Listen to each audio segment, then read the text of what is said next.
Assalamualaikum dan salam sejahtera.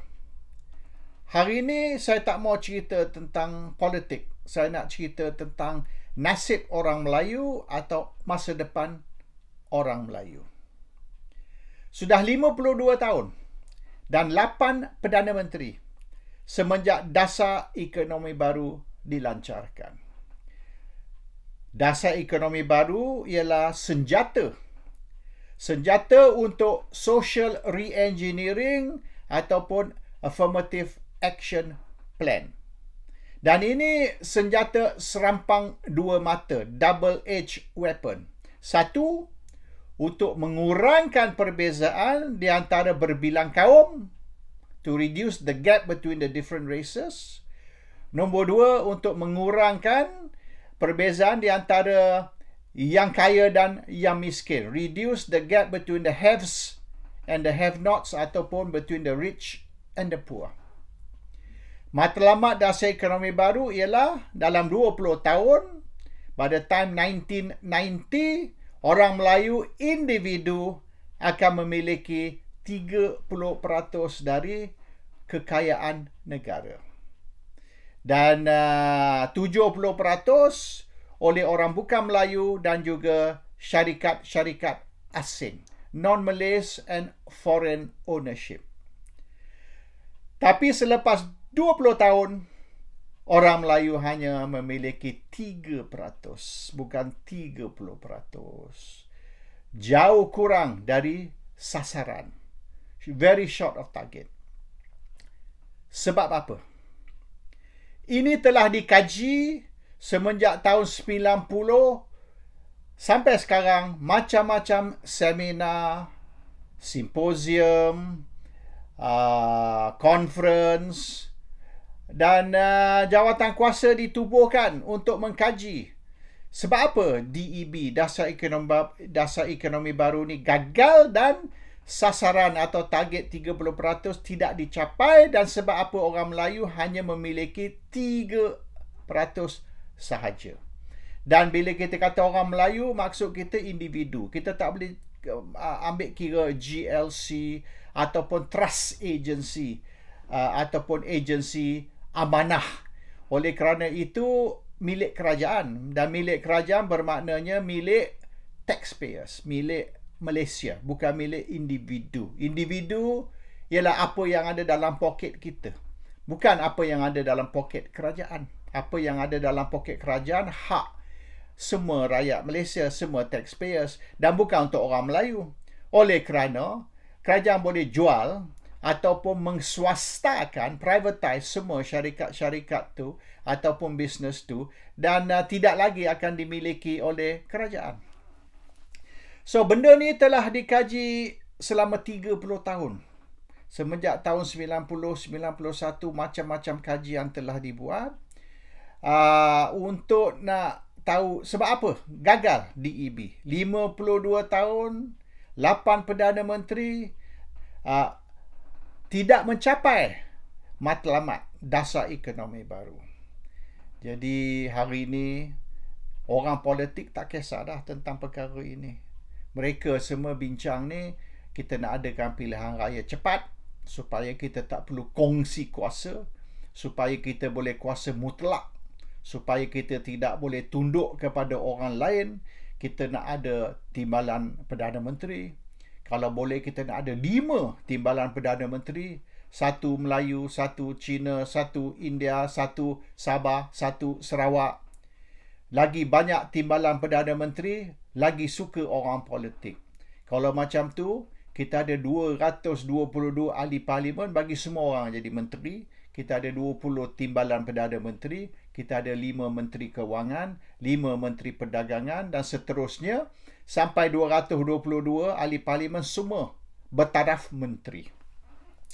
Anyway, fokus orang politik ni sudah lari. Mereka kata mereka berjuang untuk rakyat. Mereka terutama sekali misalnya UMNO, Parti Bersatu, Pejuang, mereka kata mereka berjuang untuk orang Melayu, untuk rakyat Bumi Putera.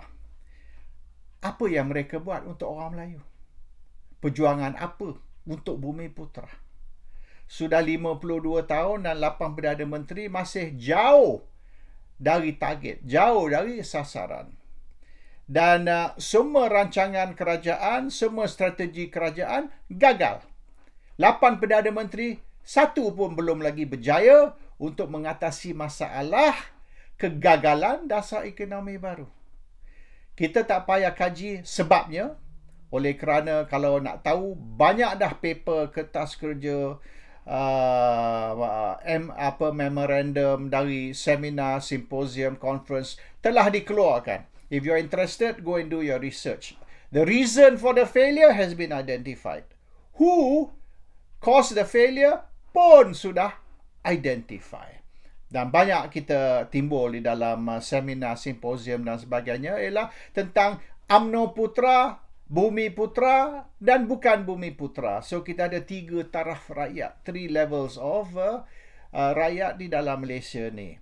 Dan yang berjaya UMNO Putra, Bumi Putra tak berjaya. Bukan Bumi Putra, dia tak payah bantuan kerajaan, dia orang boleh berjaya tanpa bantuan kerajaan, dan walaupun kerajaan sekat sekali mana pun, mereka boleh berjaya sebab mereka ada formula mereka sendiri untuk mengatasi masalah dengan kerajaan, sekatan dengan kerajaan, dan formula tersebut dipanggil rasuah.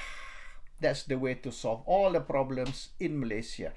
Kalau kita cakap dengan syarikat Perancis, syarikat Jerman, syarikat di England, syarikat Amerika, mereka semua akan bagi tahu. The way to solve problem in Malaysia is corruption, rasuah. Dia orang pun tahu, bukan rakyat Malaysia saja. So the problem is nobody, baik politician, baik Perdana Menteri, dalam 52 tahun, nobody berjaya menyelesaikan masalah orang Melayu, masalah depan orang Melayu, dan mereka hanya bercakap tentang berjuang untuk rakyat Malaysia, berjuang untuk orang Melayu. How? No detail. Kerana mereka tak tahu. Jadi sekarang ni kita ada Perdana Menteri baru, Ismail Sabri Yaakob, yang datang dari kawasan Melayu, yang dibesar di dalam kawasan Melayu. Dia lebih mengetahui masalah orang Melayu dibanding mungkin dengan Perdana Menteri sebelum ni. Perdana Menteri yang hidup dalam keadaan senang, tidak payah susah untuk nak cari makan.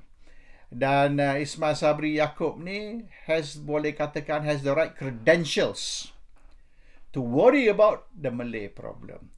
Jadi daripada kita ni duk sibuk nak cerita tentang siapa nak bertanding di kerusi mana, orang ni berapa kerusi, orang tu berapa kerusi, bila sepatutnya parlimen dibubar dan pilihan raya diadakan, dan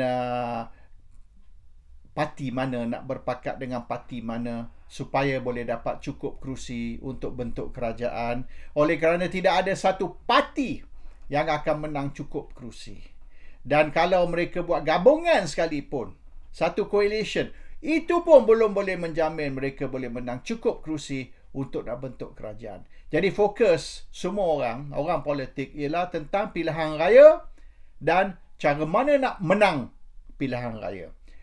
When to have the election and how to win the election. Itu saja dalam kepala otak semua orang. Ismail Sabri perlu duduk dengan pakar-pakar ekonomi. Dulu Mahathir ada CEC masa dia jadi Perdana Menteri Pakatan Harapan tahun 2018, tapi saya tak nampak apa yang mereka buat untuk nak mengatasi, untuk address isu ekonomi orang Melayu. They didn't do anything. Jadi kita nak tahu Ismail Sabri ni apa rancangan dia, apa strategi dia, dan what jentera is he going to set up, what machinery is he going to set up untuk nak menyelesaikan masalah orang Melayu. Kalau Ismail Sabri fokus kepada isu ini dan jangan kisah sangat tentang ni yang sibuk nak suruh adakan pilihan raya, biar pilihan raya diadakan bulan Ogos, September pun tahun depan tak apa. Tapi yang penting ni, hari ni, bukan saja orang Melayu menghadapi masalah, tapi keseluruhan rakyat Malaysia menghadapi masalah oleh kerana COVID dan oleh kerana peperangan di Ukraine. In fact, satu dunia di England, di Amerika, merata dunia rakyat menghadapi masalah, lebih-lebih lagi di Malaysia. Dan kalau tidak ada isu COVID, tidak ada isu peperangan Ukraine pun, masih ada masalah tentang kegagalan dasar ekonomi baru. Bagaimana orang Melayu sepatutnya memiliki 30% dari kekayaan Malaysia. Hari ini hanya 3%. Dan kita belum buat kajian yang terbaru. Memandangkan yang ekonomi sudah merosot, mungkin orang Melayu tidak pun memiliki 3%. Sebab ramai orang Melayu kekayaan mereka sudah kurang. Syarikat mereka sudah tidak berjaya, tidak begitu mewah seperti dulu.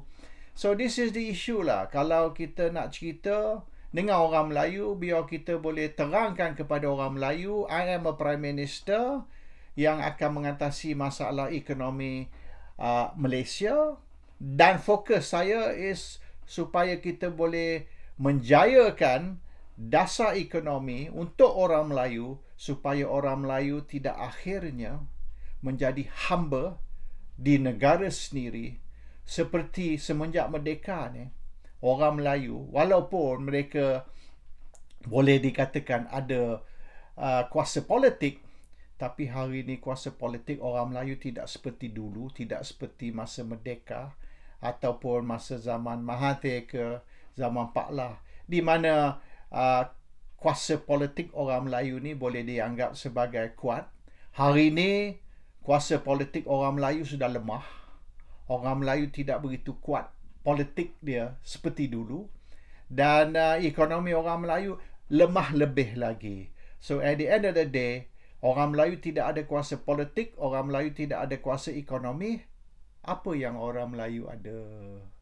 Jadi inilah fokus Perdana Menteri. Sepatutnya Ismail Sabri Yaakob memikir tentang perkara ini. Dan keluarkan satu dasar, mungkin dasar ekonomi baru yang terbaru di dalam era post-COVID, post-Ukraine war. How is Ismail Sabri going to save the Malays? Assalamualaikum, salam sejahtera.